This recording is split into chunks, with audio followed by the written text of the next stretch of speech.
Is it that one? Nope. Let's get rid of that guy. Let's see if it's right there. Nope. There we go. All right, share screen. All right, can everybody see like a map on here? Yep. All right, so just show you guys where we are. We are in Fort Francis, and kind of right on the border with Minnesota.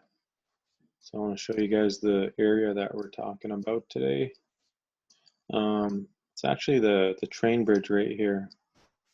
So on both sides, on this side, on the left side, there's a spirit there. On this side over here on the right side, there's a spirit there. And they're both like two older men, and they're like they have braids and they have a bowl beside them, and they keep this area safe.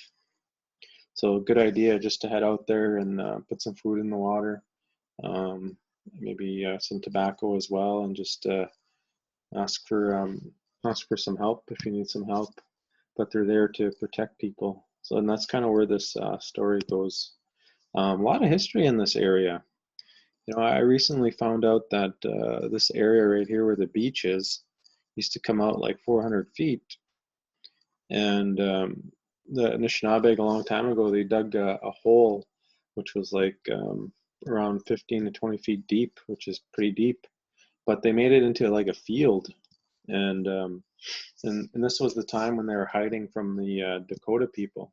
So what they did was they dug that hole there so that they could have their powwow, and they could have their when they go there to replenish their I guess people, like after a long winter. It's hard winter sometimes. Some communities do really good, some do not so good. So all the communities outside in the area, like around you know, like Seine River, Red Gut, Northwest Bay, Stangie, all those communities, they would come in and they would meet there, and they'd have this big powwow in the spring, and they'd make sure all the kids and everybody was well fed. So just to kind of replenish after the winter. So the reason they dug that hole there was so that they could play lacrosse, and the other reason is they wanted to hide from the Dakota. So when the Dakota came there, they would look, and they'd look out to the lake, and they wouldn't see anything. All they'd see was just this beach, because they're at eye level, and they wouldn't see the people underneath there. So they don't want to get caught by surprise. So a lot of interesting stories like that, and that's kind of what we're doing today, is just doing one of them, which is the Rainier train bridge. I remember one year I went to where it says the Point boat ramp there. I put a moose hide in there, and I soaked it for like 4 days. And then when I got it out, I took the fur off, and it was a really good piece of leather. So I was glad that nobody touched it or anything. All right, so I got to share my other part of my screen here. So let me take that over there. Any questions about that?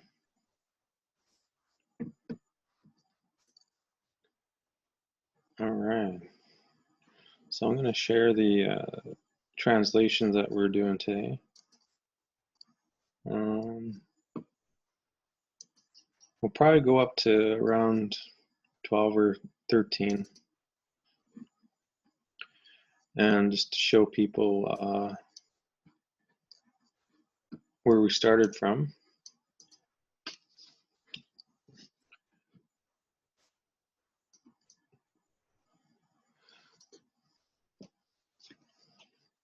So just before we get into this, I want to talk about literal translations and implied translations before we do this. Two ways to do something. There's when you imply something, you know, you're trying to say what's going on. But then there's the literal translation too. So you got to take that into account when you're translating. So in English, it might sound like something where somebody said, I heard an elder tell a story where she said, I carried my son for 9 months. And so she's literally saying she carried him for 9 months. But what she's implying is that she was pregnant for 9 months, like the full term. So that's where the translations, that's what I mean when I say literal translations and implied translations. So literally you can say like, yeah, I carried him for 5 months, like in my stomach, or, you know, and then, but you know that what she's saying is, oh, she was pregnant for 9 months, she carried him for the full term. So in the bottom here, I've got translations like that, where it has the literal translation and the implied translation. So the first one, I think the first word she uses is when you use nashke. Like nashke is usually an attention getter when you're going to get someone's attention, like, hey, check it out, or hey, come look, nashke. So in a dictionary, you might say look. So you're saying, literally saying look, but come look at it. But it's mostly like an attention getter, like you're just trying to get someone's attention, like, hey, come check this out. So it could mean all those other things too. So that's where kind of you switch from literal translations to implied translations. So I did both of them on here. I think in future when I do these, I'm going to just stick to the implied ones. Here we go. Just to recap where we left off from last year. So okay, there's a little rapids, as it is called, by Rainier. Let's scroll down. There's this one old man, I heard him when he told me. There's spirits sitting on both sides, he said, on each side of the channel. So that's kind of what I was showing you guys there. It's here where one would go to put tobacco when they go by. But there's many things that look different because of what the non-natives did. So they're talking about when they put their cabins along the river or along the lake and a little bit into the river. So the area has changed. It doesn't look the way it used to look. They didn't destroy the spirit that lives there. They didn't destroy the spirit that lives there. He still has his power. So that spirit that was there, even though all these things happening, the spirit still lives there, is what she's trying to say. So we're just going to listen to some of these audio clips, and we're going to try to put them in order. And don't be shy. Okay, go as good you can. Okay, go as good you can. Don't be shy. So just chime in when you can, and I'm going to play the audio. Geabe go oma namat bewag ingiwe manidug gie kedoko. Oh. Geabe go oma namat bewag ingiwe manidug gie kedoko. All right. Anybody know the first one? Geabe go. Was those two? Geabe ko. Oh, let's go. Okay. Geabe go. Let's listen to the next one. Geabe go oma namat bewag ingiwe manidug gie kedoko.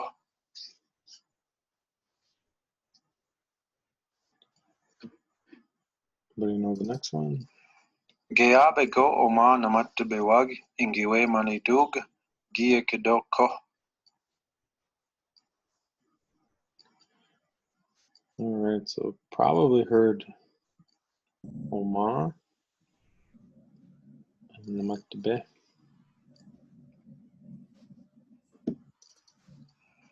Geabe go oma namat bewag ingiwe manidug gie kedoko. I think I'm missing a word in here. Okay. Missing Manadug. Yeah, I thought I had it in there. I throw it down. Sometimes I throw stuff way down there. You're missing a wug. Oh, I see what you mean. Yeah. Some of those are in there for on purpose. So when you're talking about the wug part, I purposely missed that in, left that out because I want to show you guys the word before anything is added to it. Geabe go oma namat bewag ingiwe manidug gie kedo ko. All right, everybody catch the last part. Gi ikidoko. Yeah. Cool. All right, so just double check. So what I like to do is after I put all of them in the right order, I'll listen to it again and just follow it, see if they're in the right order.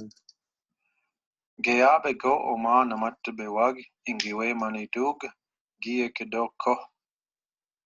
All right, looks good to me. And then what I look for now is I look, okay, what is added to this? Like what is added? And the one thing I know is, I think somebody said it, I heard somebody say anyways, wug right there is added. Anything else? Manidug. Yeah, the letter G, manidug.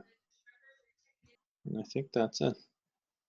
So talk about the things that are added. So the wug, when you add wug to a VAI, that means plural. So they are sitting. So one thing that happens is in Ojibwe is there's something called a noun verb agreement. They have to agree with each other. So what they mean by that is that if you pluralize something like more than one, so this word is money do, this is the other one, the letter G on there is the plural. So it means spirits rather than spirit. So if you pluralize this verb spirit, you have to pluralize the noun or the verb. So the verb has to be have a wug on there. And that's what happened on here. So namatbeweg, so they were the ones that were sitting. And then ingiwe means those over there. So animate plural. So those are all in agreement. So you see everything's kind of agreeing with each other. That everything in here was plural so far. So there's more than one. So what it translates to when I look at it, I say geabe means still.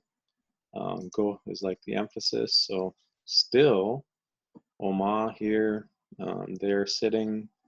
Those spirits, gi in the past, ikido, said, ko, and adding emphasis to it. The ko, the G changed to a K when you're adding more emphasis on there.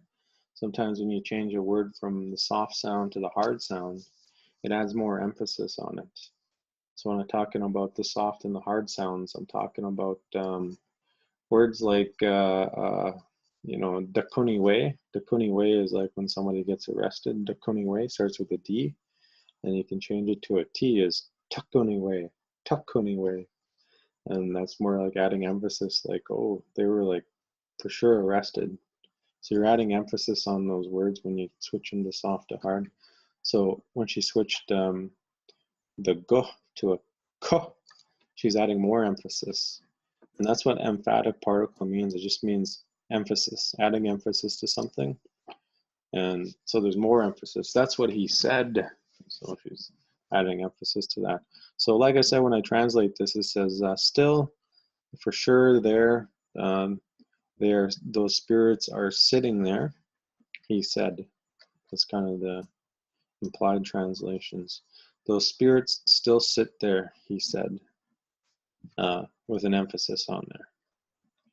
Any questions about any of these word parts or anything on here? One little tip I guess I could give people is get familiar with these ones that are called adverbs, because you can use those anytime you want. They add detail to some of your sentences, and those could be your answer. You know, that could be your answer to something. You know, when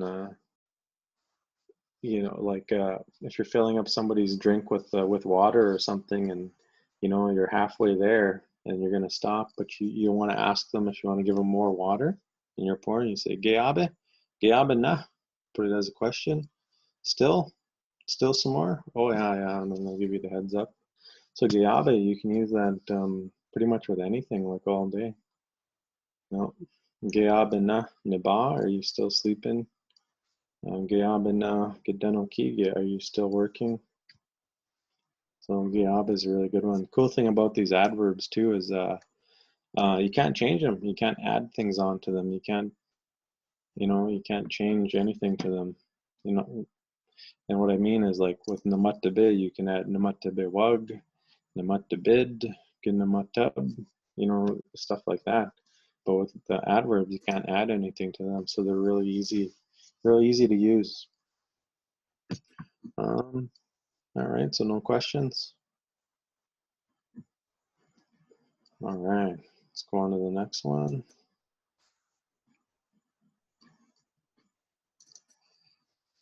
Ana wego ge nibio gego maje ijinikade gabe mebedegin.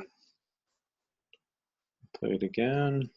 I'm purposely saying these ones slow too, because I want, this was made for people that are first starting with Ojibwe. So later on, if you, in the later series, you'll see stuff where it's sped up and even mashed together to sound like a fluent person. But for now, this one was just really slow. Ana wego ge nibio gego maje ijinikade gabe mebedegin. Anybody know the first word?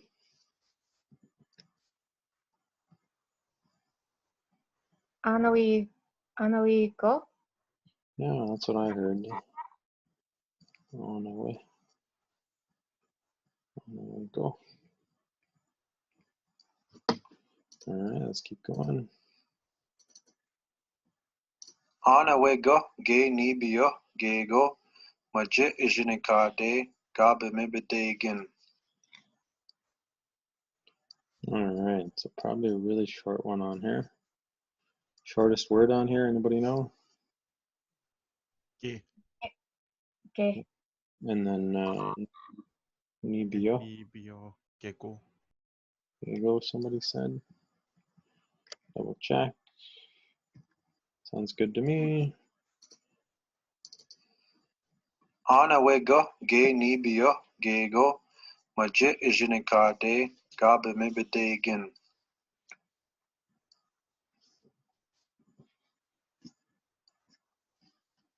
Maje ijinikade. Yeah, okay, good.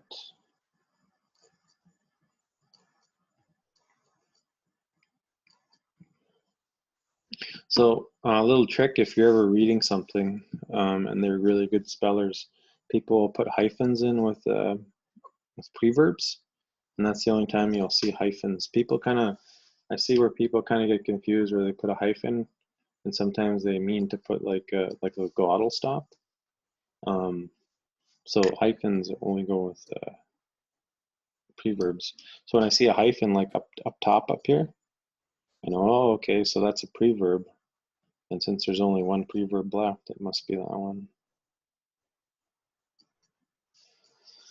So I'll listen to it again and I'll see what's added to it, see if it's in the proper order. Ana wego ge nibio gego maje ijinikade gabe mebedegin. Minagwek. Is that correct, Minagwek? Sounds all right to me. All right, so let's look at some things that are added. I think Basic Eta, Niwabandan. I only see one thing that's added. Anybody catch it? Bimidegin. Yeah, Bimidegin. So the gin is added to it. So I'll talk about that and then we'll look at the translation of the sentence. So what's happening in here is we kind of talked about this ga preverb a while ago, but it originally was, if you look at the bottom here, it says under initial change. And under initial change means the first vowel is changed. So it used to be gi, PV1, same thing in past tense.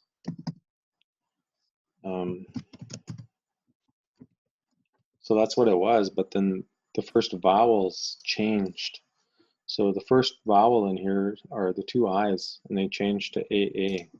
So that's what that means when it says initial change. Initial is like the first vowel changed. So that changed on there. So the second thing that's going to happen is the word is going to be in B form now. So VII, B form changes to a G on there. So that thing that drives along or speeds along, flies along, that's what that means. And then the in is the plural. So it means more than one. So the things that are speeding or flies by. So just to kind of go over what this is it's actually turning into a noun-like verb, and they call them participles. So it wants to be an action, but then it wants to be an object at the same time. So it's kind of both. It's both an object or like a thing, and the second part is it's an action as well. So in English, when I translate this, it says the things that are speeding, the things that are drives, the things that fly along. So it could mean all of those things. So in that sentence, in that translation, you can kind of hear the things, which is an object or a noun, and that are driving or speeding. So driving, speeding, that's the action part of it. And that's how you can see that it's kind of a verb, where it's driving and speeding. And but it says the things that are doing that. So it's being an action, and then it's being a verb. So that's what I mean by a noun-like verb. So in this thing, they're talking about things that go by on the tracks. So they're talking about like you might see like a rail car go through, you might see a train go through, some kind of equipment going through. You know, sometimes you even see vehicles on the tracks, you know, doing some maintenance to it. So that's what they're talking about right there. They're including all of that, and they're saying the things that are going by on the tracks. So not only the tracks, but under the bridge. So if you see like planes going by, sometimes you see planes landing in the river.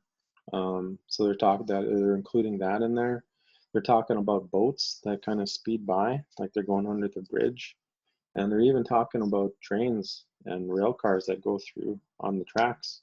So there's a lot of things going on there. So instead of naming every single thing that's going on, the speaker in here, she named everything. She named it all in just one word.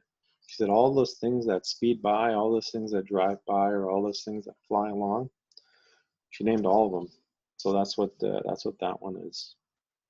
So the IN is just plural on there, and then the G is the B form. All right, so translating this, anawe, it means like somehow, and then adding emphasis. And gay means also. This is also the short term or the slang term for gaye. Gaye means like also. Nibio is like a lot or many things. So, and despite also all these many things, gego, all these bad things that are happening to this area, from the things that are coming along that are flying, like the planes and the trains and everything going by. She says, when things go by there, inappropriate things are happening there at the train bridge. So that's what she means when she says, Manje Ijichikade. She's saying bad things, Gego, bad things. Bad things seems to happen at that bridge, you know, when those things go by, the trains go by. That's what she's talking about. And just kind of go off topic for a second.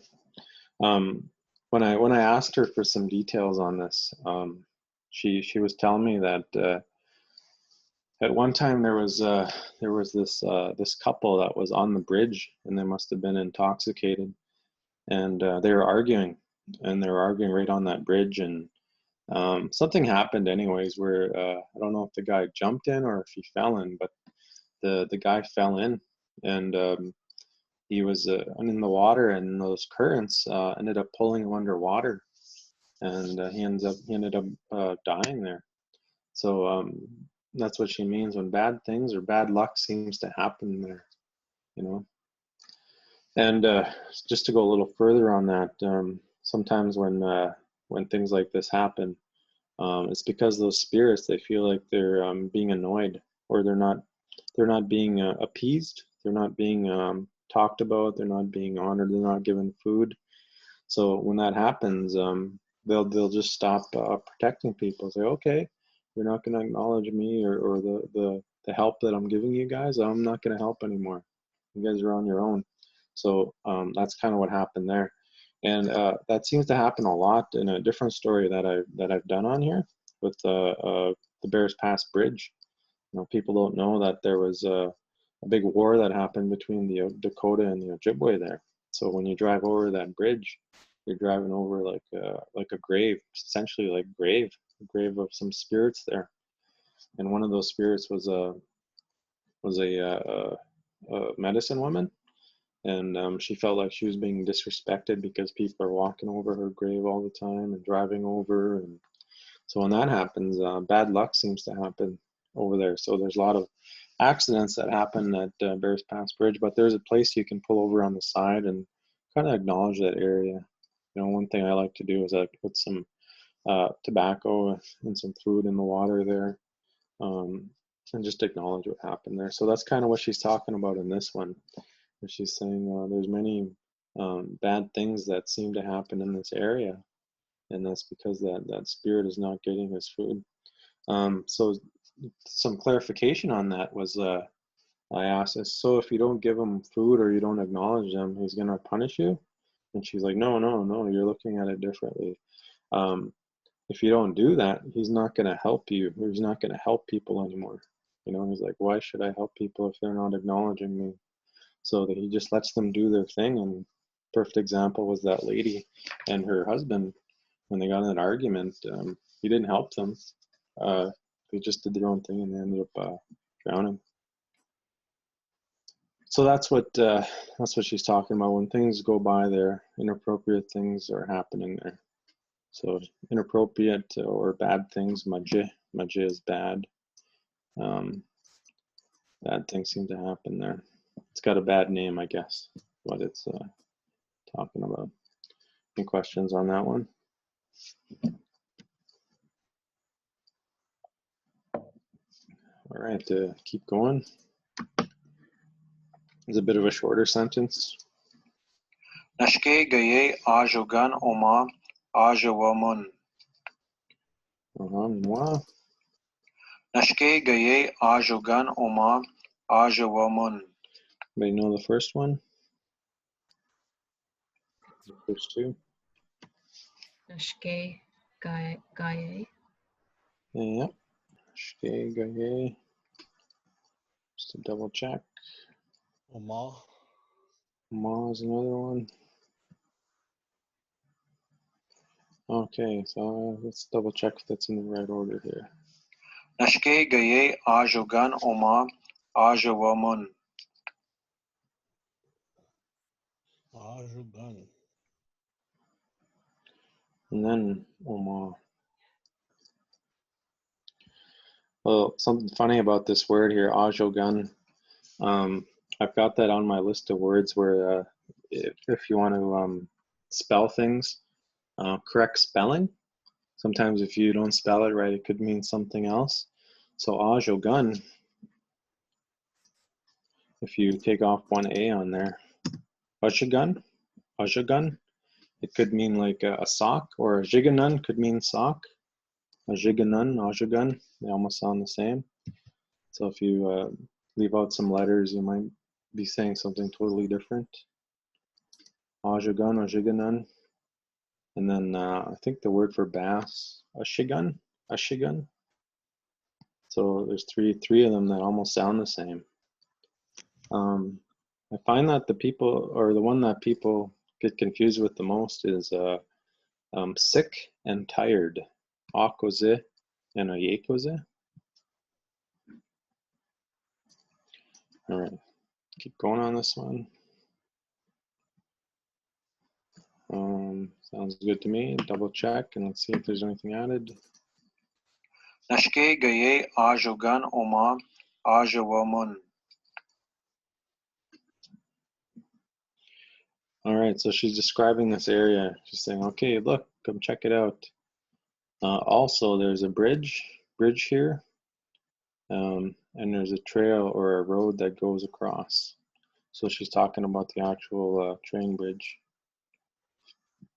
Also, there's a bridge that crosses there. So she's talking about the actual tracks and everything. Nothing added on this one. So probably no questions. All right. Oh, this one's a little bit longer. I'll play it a couple times. Migo oma namatbed ego gayabe. Miko ga ekdud. Migo oma namatbed ego gayabe. Miko ga ekdud. All right. Any takers on this one? Me go.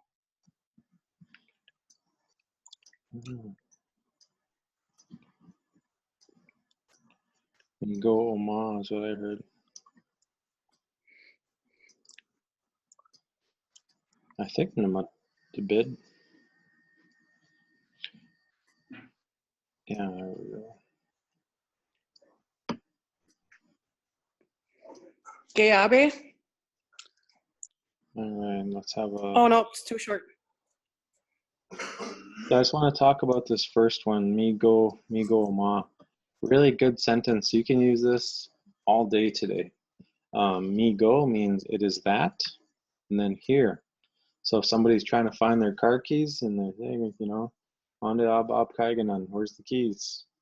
And then your answer could be me go Oma and point. So they're right here. It's right here. It's right here.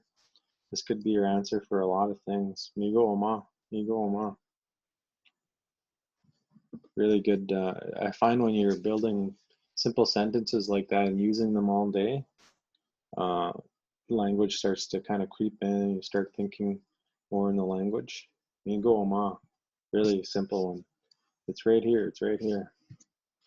Namat Debid. So let's listen for another one. Migo oma namatbed ego gayabe. Miko ga ekdud. All right, any takers on that one?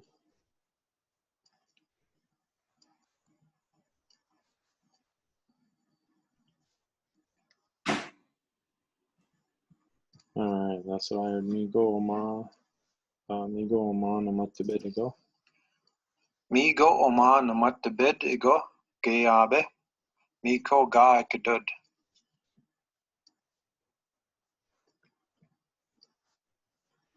Miko ga ikdad. There we go. Miigwech.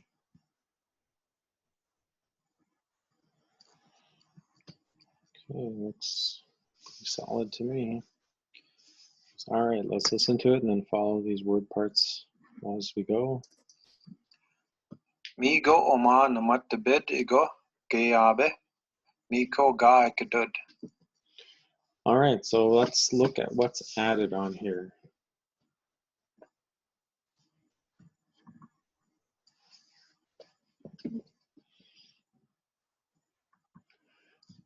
Windamawashin Gog Daman.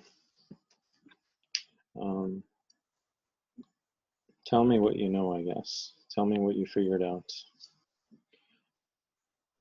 I think the first one is this letter D on Namatbe is added because Namatbe and then Namatbid. If there's any Ojibwe language nerds out there, Namud means like upright, like this. And then abe is to sit a certain way. So you're literally saying sitting upright. Namattabe.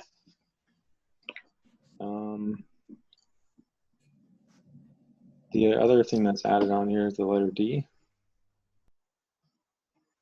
Ikidud.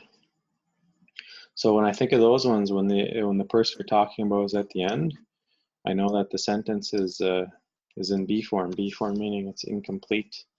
A lot of times I notice as soon as I hear this me, I'd say about 70% of the time it turns to B form.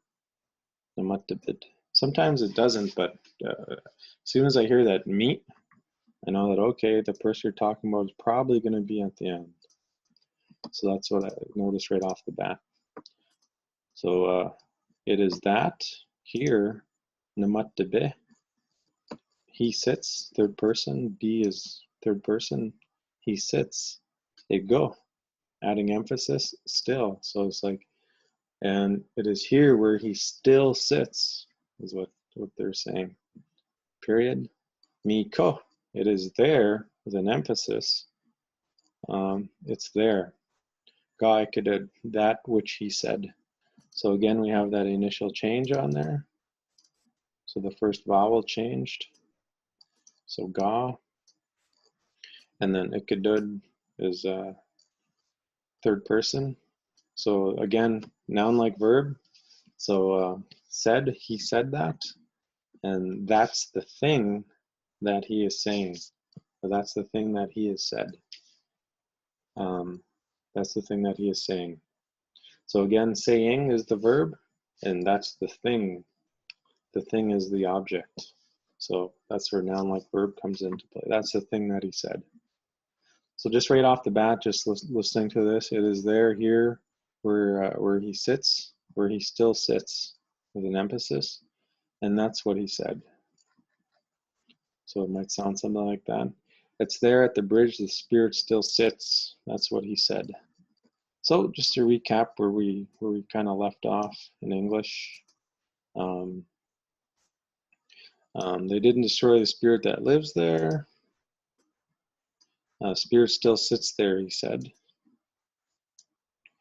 When things go by, there inappropriate things seem to happen. So bad things seem to happen. It's got a bad name. Also, there is a bridge that crosses there. It's still there at the bridge. The spirit still sits there, is what that old man said. So now I got to share my other slide. So I'm going to stop sharing this. And then I'm going to share, where is it? There we go. So where's my notebook file? All right. So any questions so far?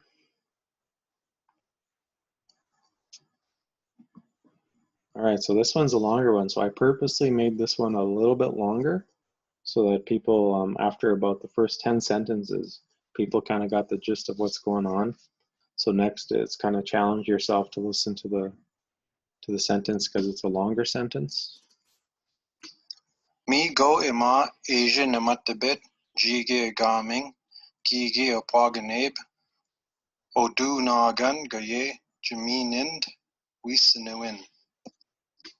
Anybody catch the first part? I think I heard me. Migo. Yeah, me go. Me go. I thought I heard Asia, but I wasn't sure. Mi go ima Asia namattabit, jige gaming, kigi apagaнаbe, odu nagan gaye, jaminind, wisinawin. Did you guys hear Ima? Ma Asia. And then Asia. Yeah, Asia was the next one.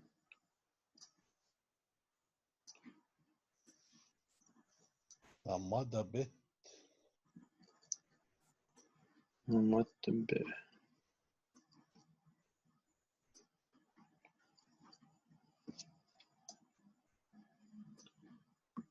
Right. Mi go ima Asia namatibet, Jige gaming, Gigi apagaнаbe, Odu nagan gaye, Jaminind, Witsinewin. All right. Anybody catch the next one? Jige. Agaming. Oh, Garming. Where's the Garming? Oh, it's right there.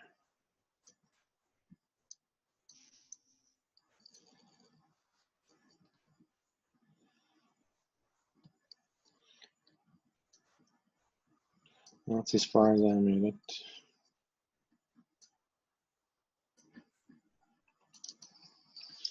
Mi go ima Asia namatibet, Jige gaming, Gigi apagaнаbe, Odu nagan gaye, Jaminind, Witsinewin.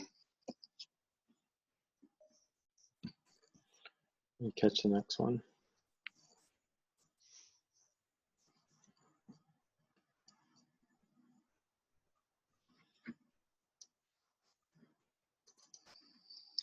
Mi go ima Asia namatibet, Jige gaming, Gigi apagaнаbe, Odu nagan gaye, Jaminind, Witsinewin.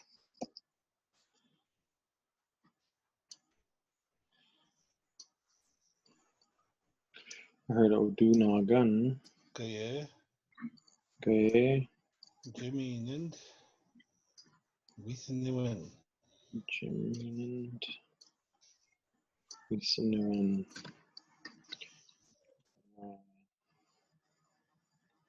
Oh, I'm a fast learner. Oh, wow. That guy with the small voice, his name is Big. Small voice, big dreams. Yeah, he's got big dreams, that guy. All right, so this one got a lot of things going on in here. First thing I noticed that's added is this Asian Namatibid. So look at this and you see under initial change. So again, we have that noun-like verb thing going on. So in a certain place, in a certain way, he was sitting. So he's not really sitting upright. He's not really sitting upright. We don't know the certain way yet because you gotta listen to the rest of the sentence. So mi go ima, and it is there. In a certain way, he is sitting. Jige is nearby. And then agaming is like at the lake, at the water, on the shore. So along the shore, I guess, nearby the shore, along the shore. And then gigi is it smoking a pipe. Paganebe, sitting there smoking a pipe. And then where is this? Odunagan. Oh yeah, right here. So this one has Odu on there. So that turns it into him or her. So it's his. It's his. It belongs to him. It belongs to him. So that just means possessive. So sitting there smoking a pipe. And it says gaye. In order for someone to feed someone food. So this is kind of like you're saying, okay, he's there, he's sitting along there along the shore. He was smoking his pipe. He's got his bowl there, and that's why someone should feed him. That's why someone unknown should feed him food. So this this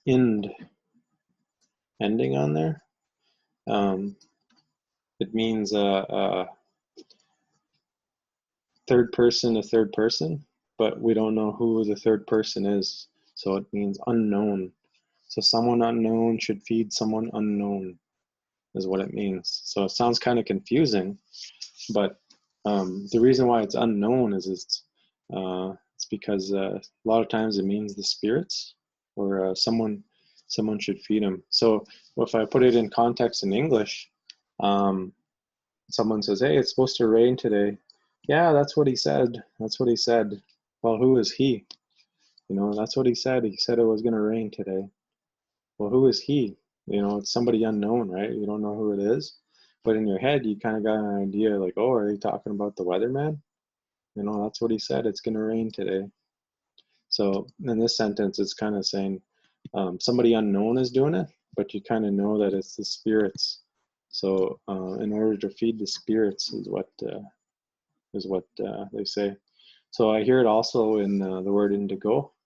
You know, if you say "memashkue gabo indigo," so indigo is ego ending means that's what they call them.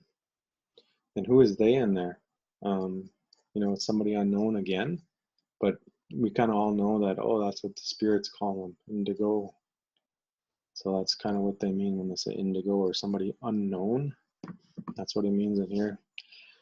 The other thing to take note on is give it to him, give something to him.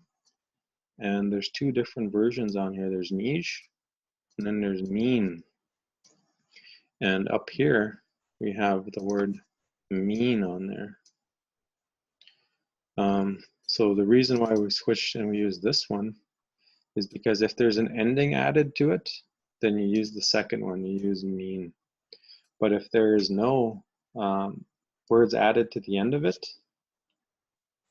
gemij, you give something to me, like a gift or something, you would use that one because it's ge and then mij, gi and then mij.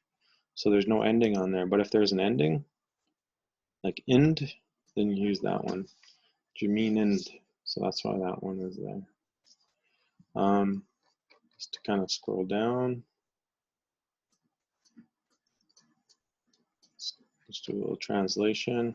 Is there by the shore where he sits and smokes his pipe. Also, that's where food should be given to him on his plate or in his bowl. So you, as you're listening to this story, you gotta use your visualization. You know, when people are listening to something being spoken in Ojibwe, they're kind of visualizing the whole thing being put together. And in this case, you know, it says "Migo ama Anishinaabemowin." So it is there where he sits. So you start imagining where there's someone sitting there. And in the previous translations, we know that it means spirits. So there's two of them. They're on both sides. They're along the shore and they're smoking their pipe. And you're kind of visualizing that. And then you visualize the bowl that's kind of right beside him, where he's waiting for people to put food in there. And that's where he put his food. So he's waiting there and he's going to smoke his pipe and he's going to help people. He's going to help people when they're there. Any questions about this one?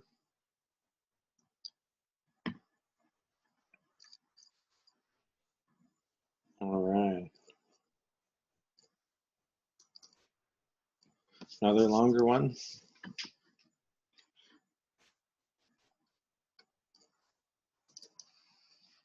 Mi Oman ka onje namatbid, mi dash ego gaye in goding, ka onje majesed oya. All right. Any help on that one?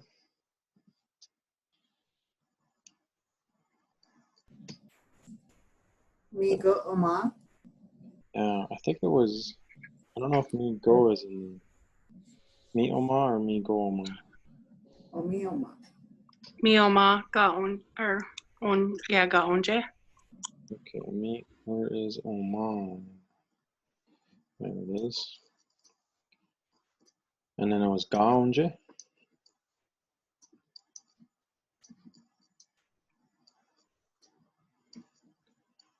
Do you know the verb? Mi Oman ka onje namatbid, mi dash ego gaye in goding, ka onje majesed oya.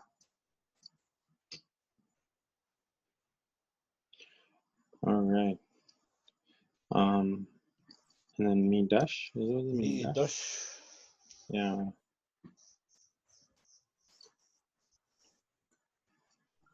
Ngoting. Goding. Ga unjemash set oya.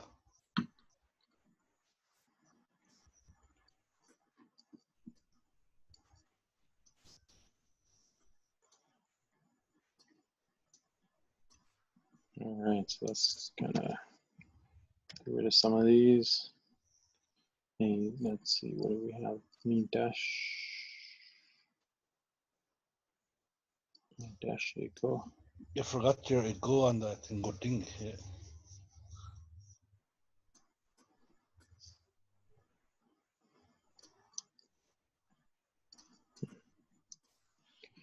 Me dash ego. Go yay. Yeah. All right, so let me just grab some of these.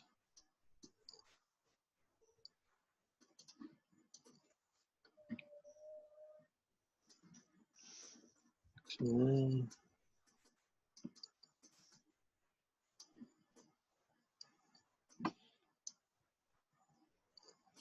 right, let's listen to it and just kind of double check here. Listen for the things that are added. Mi Oman Ga Unje Namatbid, Mi Dash Ego Gaye in Godin, Ga Unje Majesed Oya.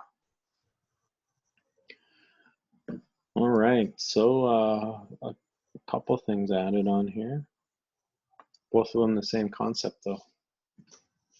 Anybody catch them? Anybody notice what's added? The D for the B form debt. Yeah, for Namatbid. And probably the same. Majesed. Yeah, and Majesed has the same one, right? So again, we have that initial change, the ga. So now we're dealing with a noun like verb.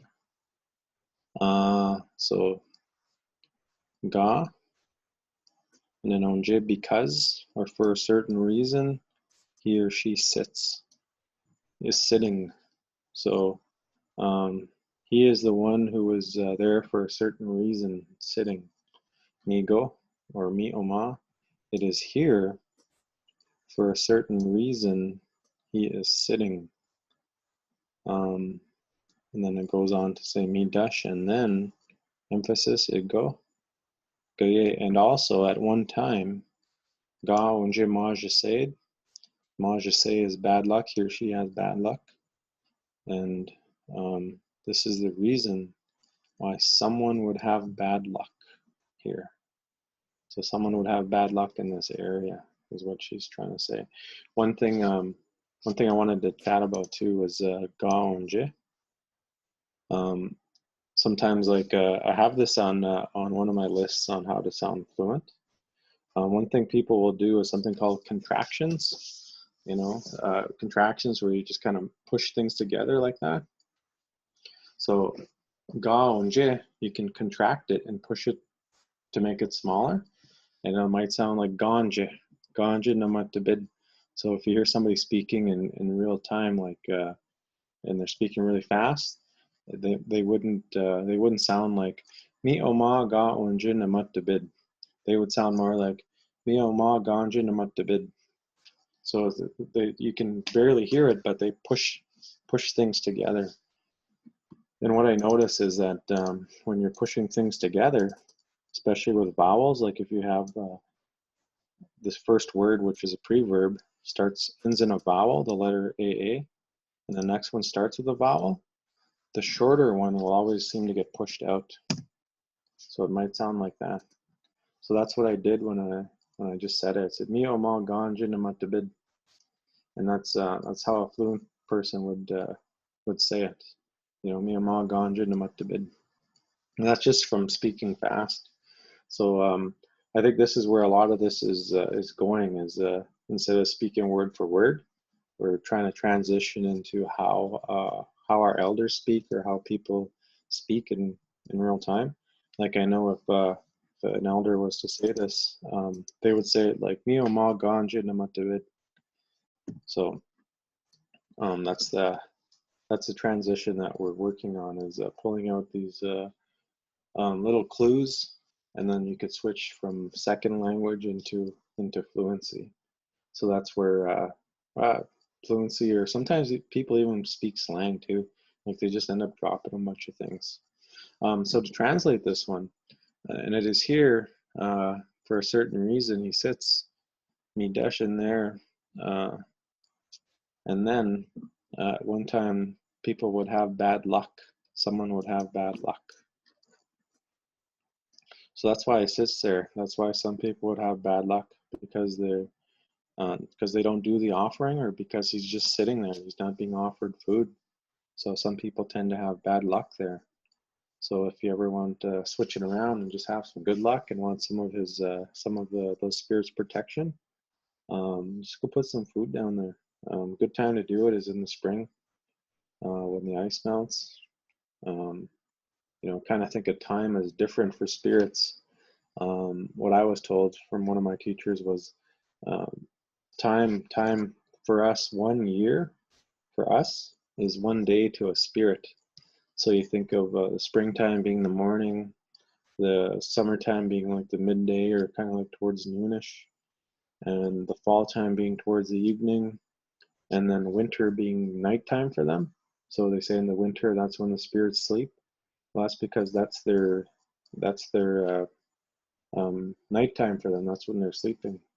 So time is really different for them rather than us. So that's why they do everything in the spring ceremonies, and you have fall ceremonies too. Springtime, that's when you wake up. The first thing you want to do is make some breakfast, have something to eat. So that's why you have a lot of feasts in the springtime. You have a new season. Everything started new, a brand new day, essentially.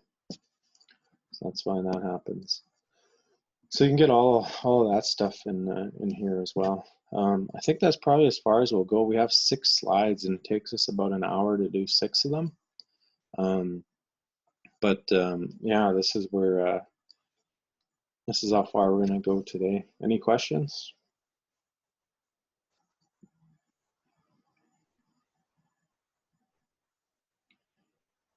All right. Miigwech biajaye gaman ongum. Thanks. Thank you all for coming today. Good session. If probably the last one for me is going to be in a couple weeks. We'll just finish off this one. And really respond well when there's questions. If anyone has any questions, just shoot them over to Shannon or Carissa, and we'll kind of help from there. Wow. That's great. Miigwech, Jason. Yeah. Enjoy the day, Minogijigat. Yeah. Have a good day, everyone. See you next time. See y'all. Amapi.